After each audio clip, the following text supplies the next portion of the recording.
elevator. Okay? So when the elevator goes up or goes down, or probably if I want to stop that at a certain point in the floor, I can do that by applying a brake, okay, to the system. So a brake actually, ang ginagamit natin din na tinatawag natin na simple band brake or differential band brake. So yung iba na pwede sa harapan, pero pa rito, ha? Alright. So, mechanically, kung sinabi natin mechanical na brake natin, so a mechanical brake actually is a machine element that is used to stop or to retard the motion of a moving body or rotating body. So if the system is rotating, okay, or moving at a certain velocity, and you want to stop or to retard the motion, papagaling lang natin, you can now apply a brake to that. So, a brake is actually yung natatawag natin na band brake. So, the band brake is a type of machine element also that is used to retard or stop the motion rotating body by simply applying a force at the end of the band. Kaya, kung meron tayong brake na tinatawag, dalawang klase. Meron tayong simple band brake and a differential band brake. Okay? So, ano yung condition pa natin? So, the braking capacity for the brake depends upon the unit pressure between the braking surfaces, the coefficient of friction between the braking surface, and also the peripheral velocity of the brake drum. So, may brake drum siya. Okay, so dalawang klase. Simple band brake, differential band brake. So, this is now a simple band brake. Okay? So, this is the drum. This is now the band. That is now partly wrapped around the drum. Partly. It's not completely. So the band, this is the band, is partly wrapped around the drum. And when I exert a force at the end of the band, it will tend to stop the rotation or probably retard the motion of the brake. Now, ang forma ng band brake natin, is similar to a flat belt. Para wala sila ng forma, although maliit lang ang section niya. Mas manipis, okay, mas malayo yung lapad niya, mas maliit din. Okay? So, band lang siya, isang band lang siya. Kung makikita natin, naka-band lang yan, that is partly wrapped around the drum. Okay? Kaya, mapapansin nyo, ang equation na ginagamit ng band brake, whether differential or simple band brake, is the similar equation as we have in terms of what? A flat belt.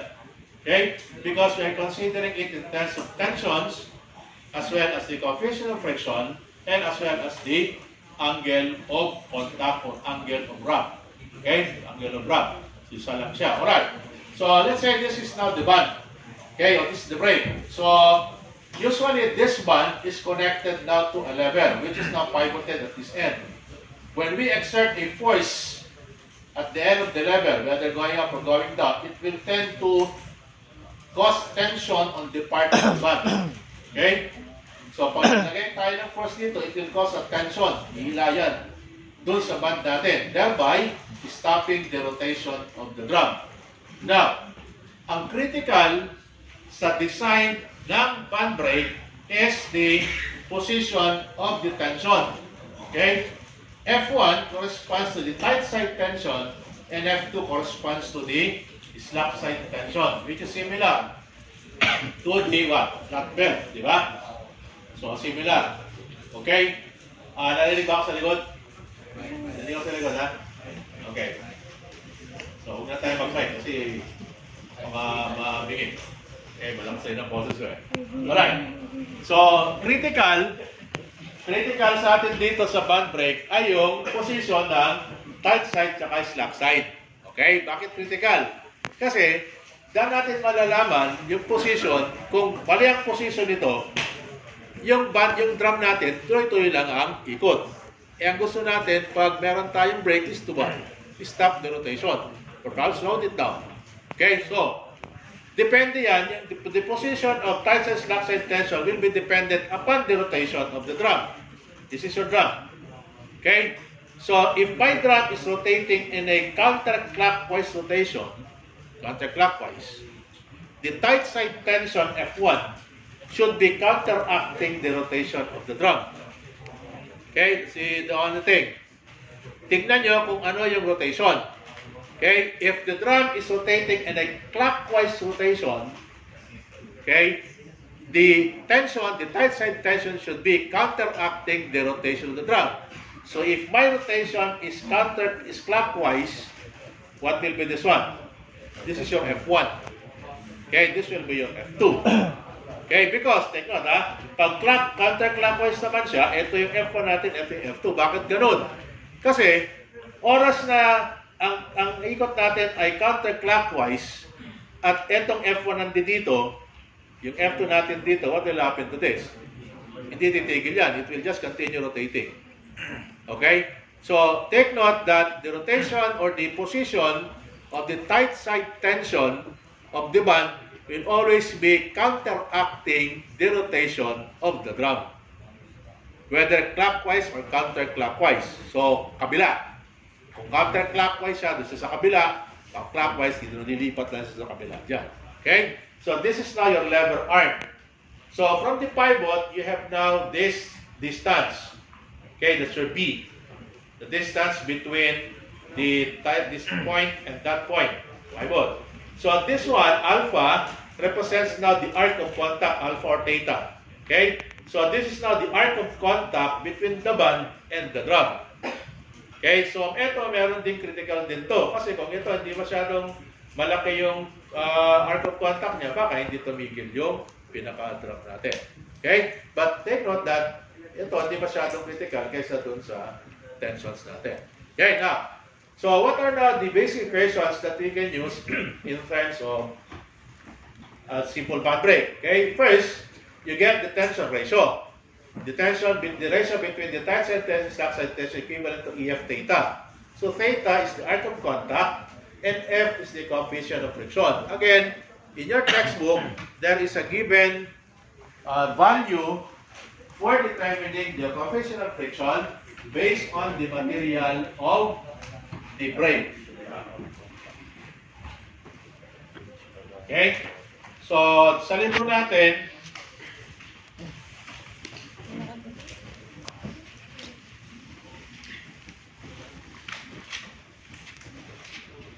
okay, table 1829. Table 1829 in your textbook. Design data for brakes and clutches on page 606 ata ito.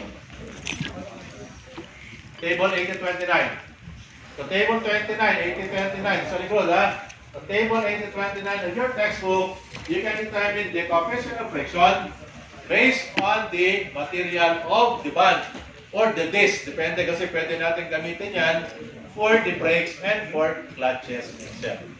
Okay? So that is now basically in terms of determining the coefficient of friction. So, if you know the coefficient of friction, and you know the angle of wrap, you can determine the tension ratio for this one, EF theta. Okay, now, so, what about yung difference between the tight side, slack side tension? That will give you now the net belt pull. Take note that ito equation natin yan is somewhat similar dun sa flat belt, di ba? So, flat belt din siya parang flat kasi belt din siya Okay? So, twice the torque all over the diameter of the drum. Okay?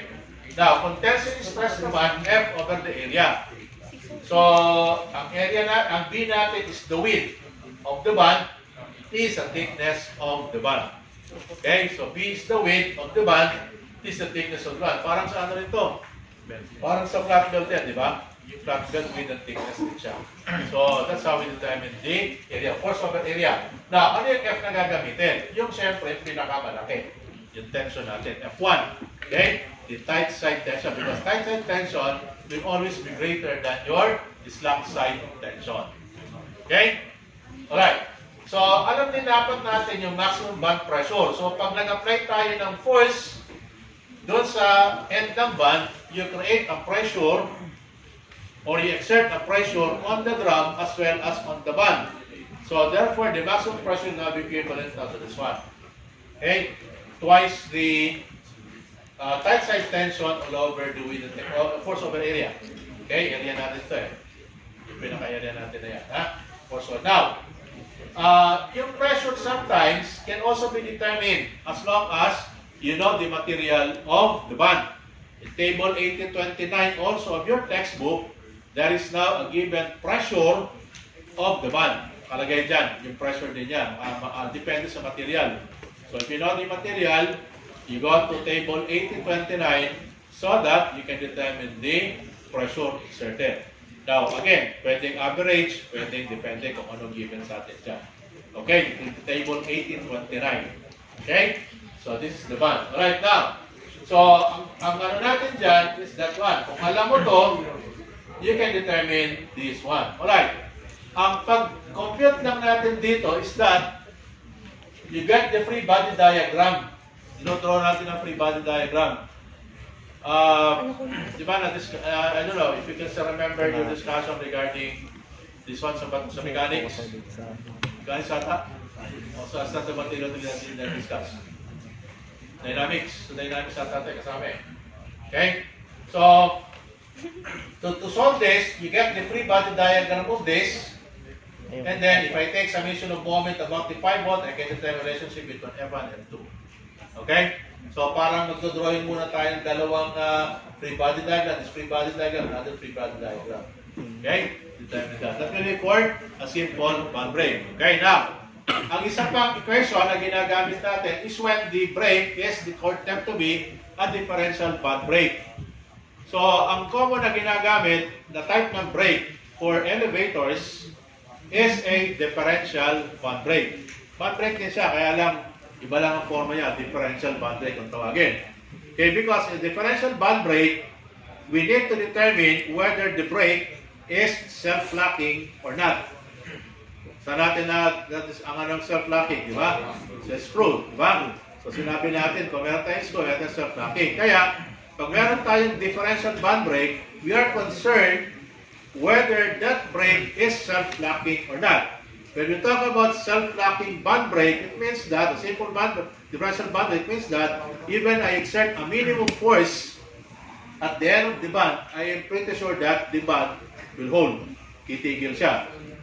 Okay? Kaya lang, tingnan lang ha, ang critical dyan is that we need to determine whether the band or the brake is a self-locking or not. Because when we talk about self-locking band brake, it will simply mean that your band or the brake will hold even though you exert a minimum force at the end of the lever.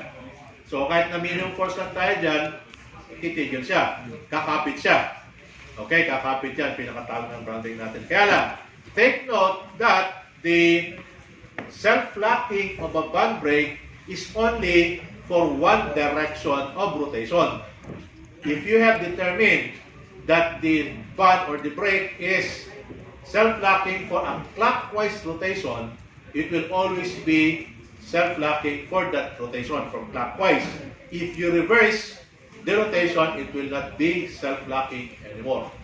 Okay? So, isang direction lang parate ang self-locking ng band brake, ng brake natin.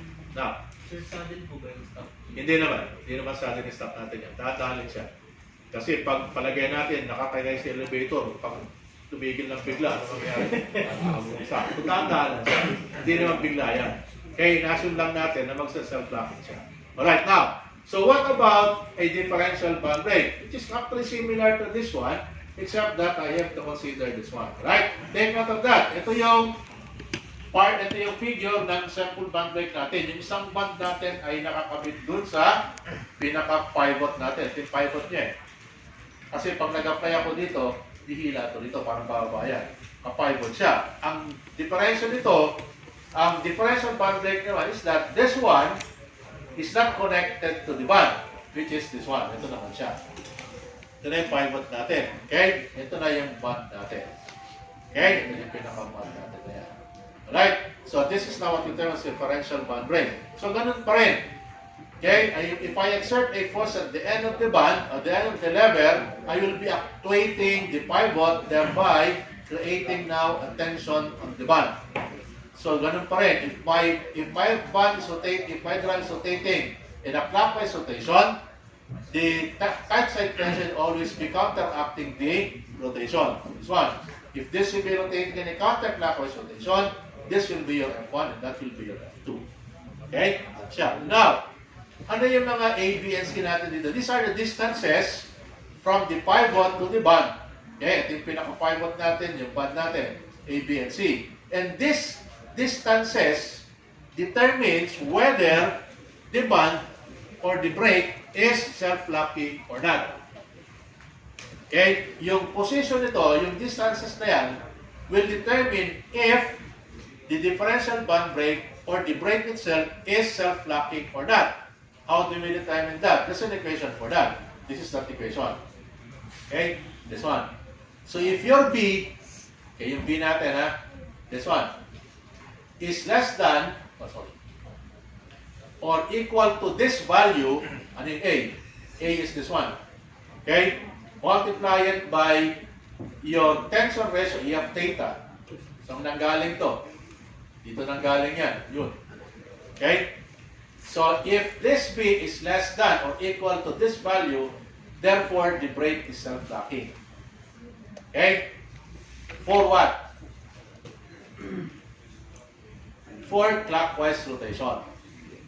Okay? So, if this B is less than this value multiplied by EF theta, therefore it will be self-locking for this rotation. If I reverse the rotation, it will not be self-locking. So, paano naman kung i-reverse natin yan? Dapat ito, okay, should be less than this one, multiplied by EF theta. So, pag nasatisfy nyo yung condition na yan, ibig sabihin, self-locking yung brake natin. Okay, that is only for one rotation, for a clockwise rotation. If you reverse the rotation, it will not be self-locking anymore. Okay, so ang self-locking ng band brake natin ay palaging isang direction lang. Hindi siya pwedeng dalawa, clockwise o counterclockwise, hindi ganun ang mangyayari sa kanya. Okay, so these are the equation, simple equation natin na yan. Dahil natin, ito lang, walang iba. Okay, so ito, hindi masyadong gumagamit ng table. Okay? Now, ang problema lang natin dito minsan, pag nagbigay sila sa if in case, this will be given in the board exam, sometimes you are not accompanied by a figure. Okay? The figure is not given. So, it's up to you to draw the figure correctly in order for you to get the correct answer. Kasi minsan hindi nila binibigay yan. Pero, paano natin malalaman yung figure natin na yan? It will be stated in the problem on how the band brake will be will look like. Okay? So, depende yan. Hindi minsan given. Okay? So, minsan given naman. Depende sa kanila yan. So, given sa atin. Okay? So, these are the equation. Alright. Okay, the differential band brake. So, dito pag differential, iba lang ang position ng pivot kaysa dito, ha. Pag simple band brake, yung isang band ay nakadikit doon sa pivot.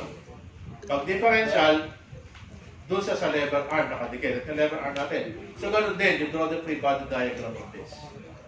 Okay? So, palagay natin, ito. Ito, maximum band pressure na rin yan. Okay, palagay natin ito. So, this is now what? A differential band brake. Okay, so you draw the free figure of this one, and then kunin mo yung tension. So, ito actually, para makompute natin yung W na yan, alam natin yung distansya na yan. Okay, if I take a summation of moment at that point, okay, palagay natin ito clockwise. Ito, ganitong ikot niya. So, asan ang tight side natin dito? Sa pag... Ito, tight side, di ba? This will be tight side tension, this will be slack side tension. So if I take summation of moment about the pivot, I can determine that. Kasi tanong niya, determine the force on each band and what will be the brake torque. Okay. I'll be giving you a solution to this one. Okay? Pagka akong bibigyan ko ng solution to, lahat na bibigyan ko ng ano. Ito naman, ito ano to? Differential band brake. Okay? Okay. Before we take a break, okay? So, we try to consider this one. Steel band for operation will be line flexed to asbestos. You will expect that the pressure of 50 psi assumed to be satisfactory for this brake. Theta, chart of contact, will be 245 degrees. A is 20 inches. M is 3.5. Ito M natin. M is, paano dito? D will be the diameter. The phase width B will be this one. The phase will be clockwise. Okay? So, pag CC, counterclockwise. Pag CL, clockwise. Okay, so, determine D force is 1. So, ang gagawin nyo rito, since alam nyo ay clockwise siya, ito yung F1 natin, F2, F2. And then after that, the draw the free body diagram. And then after that, pag drawing the free body diagram, if I take summation of moment above the fixed point, since this will be F1, wala na yan. Ito ngayon yung F2 natin. So, W multiplied by this distance. Okay? Multiply it by minus now yung F2 natin. F2 multiply it by this one. So, kung alam, makakompute nyo yung W at saka yung F2 natin. Okay? So, using now the tension ratio, F1 over F2, F theta. Wala, kung hindi sa inyo given dito ang coefficient of friction, you go to table 1829. Given naman kasi yung material. Okay? Then after that, you can determine that one. Alright? So, yan siya ha. Alright, siguro, pagbalik nyo, I'll just give you the solution to this one. But try to consider this one ha. Question natin na yan. Okay? Sige, pwede.